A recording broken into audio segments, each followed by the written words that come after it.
આણંદ જિલ્લામાં 11 શહેર અને 8 તાલુકાના ભાજપ મંડળના પ્રમુખની ચૂંટણીને લઈને સ્થાનિક રાજકારણ ગરમાઈ ગયું છે।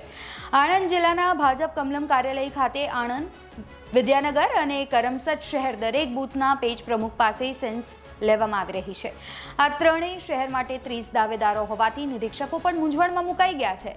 જો કે આણંદ બૂથ પેજ પ્રમુખ દ્વારા કાવા દાવા કરનારાને બાજુએ રાખીને અન્ય 2 યુવા નેતાઓની પસંદગી ઉતારી હોવાનું આધારભૂત વર્તુળો દ્વારા જાણવા મળી રહ્યું છે।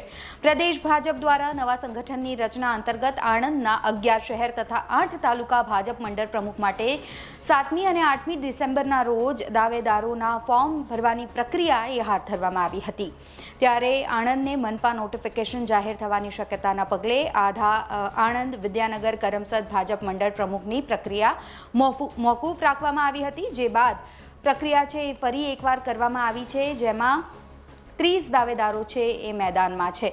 જો કે આ નવી નિમણૂકના રચનાના પગલે આણંદ, વિદ્યાનગર, કરમસદ ભાજપ મંડળ પ્રમુખ માટે રાફડો ફાટ્યો હોય તેમ 30 જેટલા નેતાઓ દ્વારા દાવો કરાતા અગ્રણી નેતાઓ પણ અસમંજસમાં મુકાઈ ગયા છે। જો કે પક્ષ વર્તુળમાં જાણવા પ્રમાણે સેન્સ પ્રક્રિયા પૂર્ણ થયા બાદ 2 કે 3 નામ ફાઇનલ પસંદગી માટે પ્રદેશ ભાજપ ખાતે મોકલવામાં આવશે, પરંતુ એવી ચર્ચા પણ છે કે આણંદના જે વિવાદિત ચહેરાઓ છે તેમનું નામનો પણ આમાં સમાવેશ રહેલો છે। ત્યારે મહત્વનું છે કે 30 નામો સામે આવતા નિરીક્ષકો પણ હવે મૂંઝવણમાં મુકાઈ ગયા છે।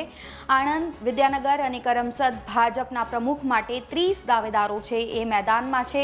વિવાદિત યુવા નેતાની આણંદ ભાજપ પ્રમુખ પદ માટે દાવેદારી કરવામાં આવી છે। યુનિવર્સિટીમાં થયેલા ગોટાળામાં પણ તેનું નામ સામે આવ્યું હતું। ત્યારે વિવાદિત યુવા નેતાની આણંદ ભાજપ પ્રમુખ માટે દાવેદારી કરાતા હવે અસમંજસની પરિસ્થિતિનું પણ નિર્માણ થઈ ગયું છે। સંગઠનમાં હોદ્દા મેળવવા જૂથબંધી પણ સામે આવી રહી હોય તેવું ચિત્ર અહીં ખાસ જોવા પણ મળી રહ્યું છે।